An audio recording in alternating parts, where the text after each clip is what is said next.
Salut à tous et merci de regarder cette petite vidéo. Je vais vous présenter deux projets sur lesquels je suis. J'ai regardé pas mal de vidéos sur YouTube et ailleurs, sur Dailymotion, ainsi de suite, sur la pêche à l'arc.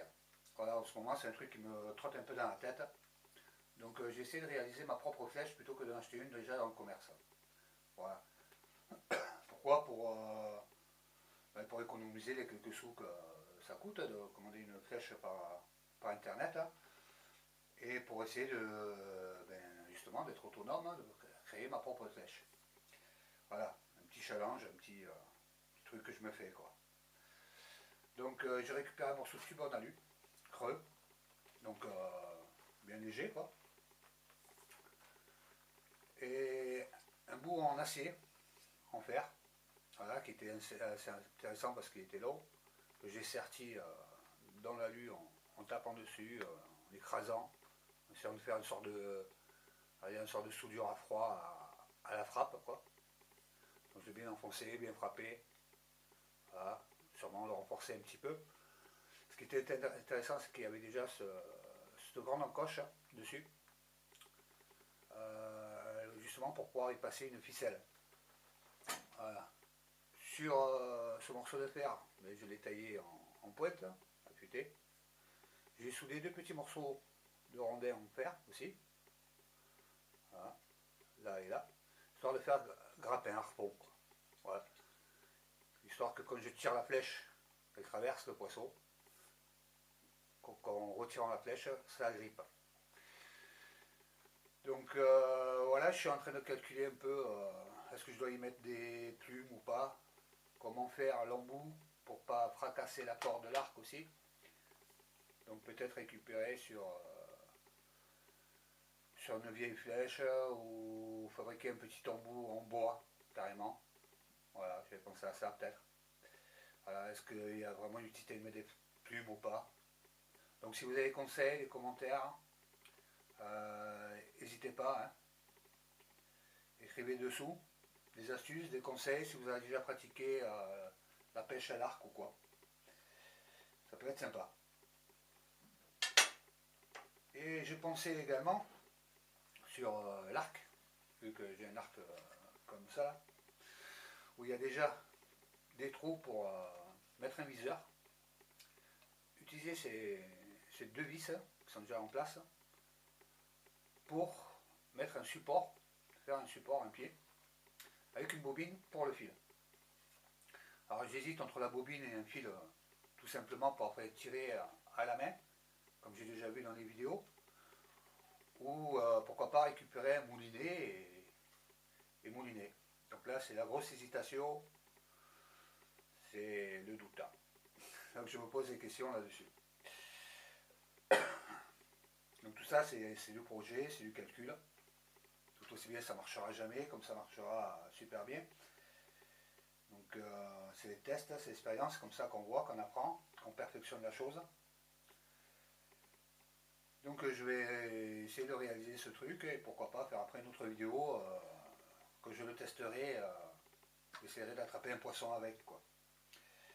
Bon, tout en sachant que je suis pas sûr que ce soit vraiment légal tout ça, mais bon, est déjà que j'arrive à attraper un poisson. Donc voilà le premier petit projet sur lequel je suis. Donc n'hésitez pas, hein, je me répète un petit peu, mais dans les commentaires, si vous avez des suggestions, des propositions, des modifs, hein, si j'ai tenté l'expérience. Donc n'hésitez pas à me filer des petits tuyaux, quoi. Si je mets une petite bobine, si ça vaut le coup de mettre un moulinet, si vous pensez qu'à fin de compte, c'est même pas la peine, qu'il vaut mieux que j'arrête, que je commande une flèche carrément, quoi. Voilà, ce que je pourrais utiliser exactement comme pour faire les embouts, est-ce que je mets des plumes ou pas du tout, est-ce que j'en mets en caoutchouc comme il existe déjà. Voilà. Si vous avez une astuce pour faire un embout pour les flèches, voilà, un embout de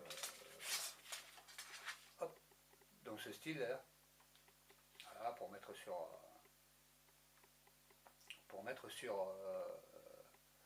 la flèche quoi. Voilà, pour pas abîmer la corde non plus. Donc j'aurais peut-être pensé à du bois, carrément. Voilà. Déjà ça c'est une flèche de chasse.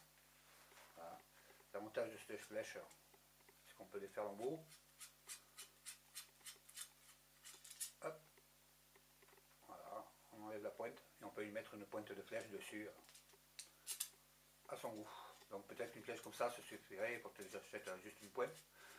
Mais bon, comme je dis, c'est l'expérience, le plaisir d'essayer d'être autonome et de me démerder tout ça, d'essayer de faire ma propre flèche. Alors, le deuxième projet sur lequel je suis, c'est ce carquois. Voilà, je suis en train d'essayer de réaliser ce carquois. Bon, c'est en bonne voie. Hein. Voilà, avec un mousqueton. C'est pour ça que la dernière fois j'ai fait la vidéo sur le sac, la récup du sac, parce que j'avais justement besoin des petits mousquetons. Voilà. Donc j'ai vu beaucoup enfin beaucoup, j'ai vu 2-3 remarques comme quoi on me disait ouais, ça sert à rien de récupérer tout ça, tout le temps avoir plein de stock. Donc c'est sûr que je ne défais pas un sac hein, tous les jours quoi. Ouais. Le sac que j'ai démonté, ça faisait 10 ans que je l'avais. Donc c'est pas mon but non plus d'avoir du stock par-dessus les toits. Voilà. Quand je récupère, c'est parce que j'ai ma petite idée pour réutiliser derrière. Comme là, en l'occurrence, c'était justement réaliser mon carquois. Donc ce carquois, voilà, je vais vous montrer un peu mieux, a été fait avec de la récup. Alors c'est du vrai cuir que j'ai récupéré. C'est quelqu'un qui m'a donné un pantalon en cuir, un vieux pantalon en cuir. Voilà, donc j'ai récupéré et j'ai découpé une jambe afin de faire le carquois. Le dessous, la base est faite avec un tube en carton dans lesquels on achète des fois des posters, qui sont rangés les posters. Voilà, tube en carton, avec le fond, très important, en plastique. Voilà, qui est le bouchon. À l'intérieur, je vais y rajouter de la mousse pour que quand je balance les flèches, être sûr et certain que ça ne traverse pas le plastique du fond et éviter le petit bruit de quand on met la flèche. Voilà, et être sûr que ça fasse moins de bruit, et être sûr que ça ne traverse pas. Voilà, c'est pas parce que ça voit un carquois non plus dans un magasin de sport, hein. Un petit carquois simple comme on voit. C'est pas une fortune, mais moi c'était le plaisir de réaliser un carquois artisanal, tout en récup toujours, et avec des fonctions qu'il n'y a pas sur les autres carquois. Voilà, c'est que celui-là je peux me le mettre dans le dos, facile. Hop. Voilà, le régler avec la sangle, le défaire si j'ai envie.